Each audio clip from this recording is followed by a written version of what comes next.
خداوند کے زندہ جلالی نام میں آپ سب کو میری طرف سے سلام۔ ہمارا آج کا میسج ہے کہ باپ بیٹی اور شوہر اور بیوی کے بارے میں خدا نے کیا حکم دیا ہے۔ یہ ہم دیکھتے ہیں بائبل مقدس میں سے گنتی کی کتاب اس کا 30واں باب اس کی پہلی آیت سے۔ اور موسیٰ نے بنی اسرائیل کے قبیلوں کے سرداروں سے کہا،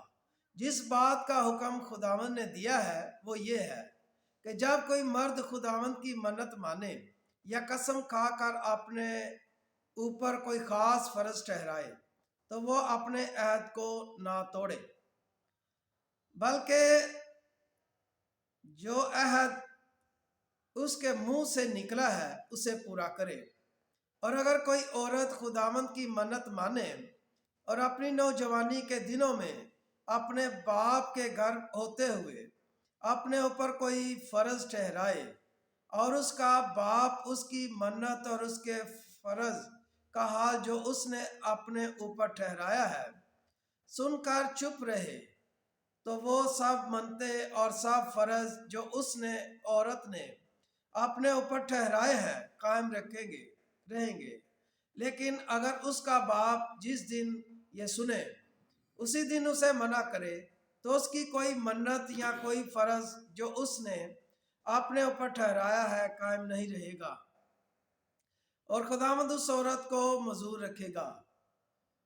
کیونکہ اس کے باپ نے اسے اجازت نہیں دی۔ اور اگر کوئی کسی آدمی سے اس کی نسبت ہو جائے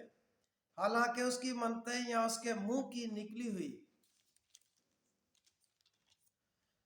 بات جو اس نے اپنے اوپر فرض ٹھہرائی ہے اب تک پوری نہیں ہوئی ہے، اور اس کا آدمی یہ حال سن کر اس دن اس سے کچھ نہ کہے تو اس کی منتیں قائم رہیں گی، اور جو باتیں اس نے اپنے اوپر فرض ٹھہرائی ہیں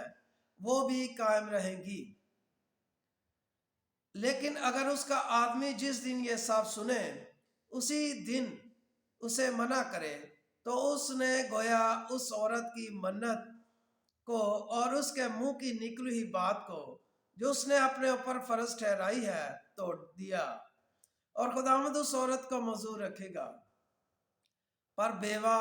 اور مطلقہ کی منتیں اور فرض ٹھہرائی ہوئی باتیں قائم رہیں گی، اور اگر اس نے اپنے شوہر کے گھر ہوتے ہوئے کچھ منت مانی یا قسم کھا کر اپنے اوپر کچھ فرض ٹھہرایا ہو اور اس کا شوہر یہ حال سن کر خاموش رہا ہو اور اسے منع نہ کیا ہو تو اس کی منتیں اور سب فرض جو اس نے اپنے اوپر ٹھہرائے قائم رہیں گے۔ پر اگر اس کے شوہر نے جس دن یہ سب باتیں سنی اسی دن اسے باطل ٹھہرایا ہو تو جو کچھ اس عورت کے منہ سے اس کی منتیں اور ٹھہرائے ہوئے فرض کے بارے میں نکلا ہے وہ قائم نہیں رہے گا۔ اس کے شوہر نے ان کو توڑ ڈالا ہے، اور خداوند اس عورت کو معذور رکھے گا، اس کی ہر منت کو اور اپنی جان کو دکھ دینے کی ہر قسم کو اس کا شوہر چاہے تو قائم رکھے یا اگر چاہے تو باطل ٹھہرائے۔ پر اگر اس کا شوہر روز بروز خاموش ہی رہے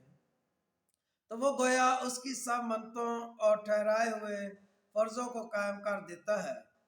اس نے ان کو قائم یوں کیا کہ جس دن سے یہ سب سنا وہ خاموش ہی رہا،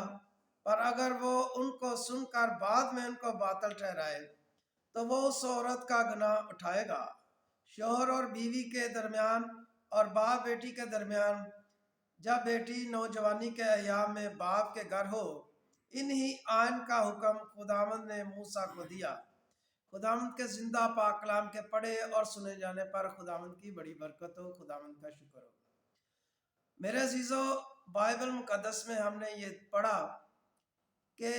باپ بیٹی کو اور شوہر اور بیوی کے بارے میں خدا نے جو حکم دیا، اس کا مطلب یہ ہے کہ جب عورت نوجوانی کے ایام میں کنوارپن کے ایام میں اپنے باپ کے گھر ہوتی ہے، اگر وہ عورت کوئی اپنے اوپر کچھ فرض ٹھہراتی ہے، کوئی منت مانتی ہے یا کوئی ایسی بات کہتی ہے کہ میں یہ کام خداوند کے لیے کروں گی یا کسی اور کام کو کروں گی، لیکن اگر اس کا باپ نوجوانی کے ایام میں اس کو ان باتوں سے منع کر دیتا ہے تو وہ اس کی منتیں فرض، اور اگر وہ خداوند کے بارے میں بھی کوئی بات کہتی ہے تو خداوند کا حکم ہے کہ وہ اسے خداوند معذور رکھے گا اور اس کا کوئی گناہ نہیں۔ اور جب عورت کی شادی ہو جاتی ہے، بیاہ ہو جاتا ہے، اس کے بعد اس کا شوہر چاہے تو ان منتوں کو ختم کر سکتا ہے جب وہ سنے۔ لیکن اگر اس کا شوہر بھی خاموش رہتا ہے کسی بات پر، کوئی منت ہو، کوئی فرض ہو، کوئی بھی دکھ دینے کا اس نے سوچا ہو، تو اگر اس کا شوہر اسے منع نہیں کرتا تو وہ بھی اس پر فرض رہتے ہیں۔ یہی بات ہے کہ اگر کوئی عورت اپنے باپ کا کہا نہیں مانتی جب وہ کنوارپن کے ایام میں ہوتی ہے تو وہ خدا کی بھی گناہ گار ہوتی ہے اور ہر طرح سے گناہ گار بنتی ہے۔ لیکن جب اس کی شادی ہو جاتی ہے تب اس کے شوہر کا یہ حق ہے کہ وہ اسے چاہے تو کسی کام سے منع کرے، چاہے تو اسے اجازت دے۔